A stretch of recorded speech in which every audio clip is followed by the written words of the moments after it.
49 article आप देखिए, तो इसमें क्या संसद राष्ट्रीय महत्व के स्मारकों, संस्थानों और वस्तुओं के संरक्षण संबंधी विधि बनाएगा। बहुत ही महत्वपूर्ण है, बहुत ही महत्वपूर्ण। क्यों महत्वपूर्ण? सबसे ज़्यादा महत्वपूर्ण तो इसलिए है कि यहाँ पे संसद की बात की गई है, संसद की, यानी जो है राज्य विधानमंडल को यह अधिकार नहीं है।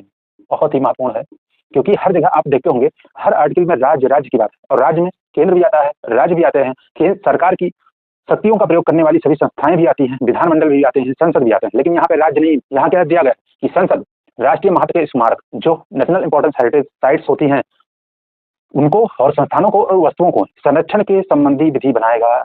इससे संबंधित बहुत सारी विधियाँ भी बनी हैं, आपको पता होना चाहिए। Archaeological survey of India, ASI की स्थापना भी की गई है इसी आधार पे, इसी आर्टिकल के आधार पे।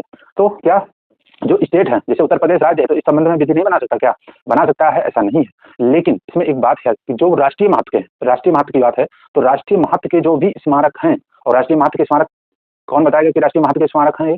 वो बताएगा सेंट्रल गवर्नमेंट, संसद ही बताएगी और संसद ही विधि बना सकती है। हो सकता है उत्तर प्रदेश सरकार के लिए ताजमहल राष्ट्रीय इंपॉर्टेंस यानी राष्ट्रीय महत्व का ना हो, लेकिन केंद्र सरकार अगर उसको राष्ट्रीय महत्व का घोषित करती है, उससे संबंधित विधि बना सकती है, तो वह विधि ही मान्य होगी। यानी संसद को शक्ति प्राप्त है कि वह राष्ट्रीय महत्व के स्मारकों, संस्थानों, साथ में वस्तुओं में बहुत सारी चीजें हैं, जो मान लीजिए पुरातत्व की खुदाई में बहुत सारी चीजें मिल गई, तो वो वस्तुओं की कैटेगरी में जाएंगे, शिलालेख, अभिलेख, ये सब बातें हैं, ये सब चीजें हैं। तो उसमें आपको याद रखना है, कोई सिक्का मिल गया, तो ये सारी चीजें वस्तुओं की कैटेगरी में आ जाएंगी। तो इस प्रकार से आपको याद रखना है कि संसद ही विधि बनाएगा, जो कि राष्ट्रीय महत्व के स्मारक हैं, संस्थान है और वस्तुओं से संबंधित कोई भी विधि बनानी है तो वह सिर्फ संसद ही बनाएगा। तो यह बात आपको ध्यान रखनी है, बहुत इंपॉर्टेंट है, क्योंकि इस आर्टिकल में संसद की बात की गई है, याद रखना है। इसमें राज्य नहीं लिखा गया है। हर आर्टिकल में, लगभग सारे आर्टिकल में राज्य का कर्तव्य होगा, राज्य का दायित्व होगा, ऐसा करेगा, लेकिन यहाँ पे संसद को विधि बनाने की शक्ति प्रदान की गई है, आपको याद रखना है। और इसी आर्टिकल के तहत भारतीय पुरातत्व सर्वेक्षण है, वह ASI, archaeological survey of India, उसकी स्थापना भी इसी के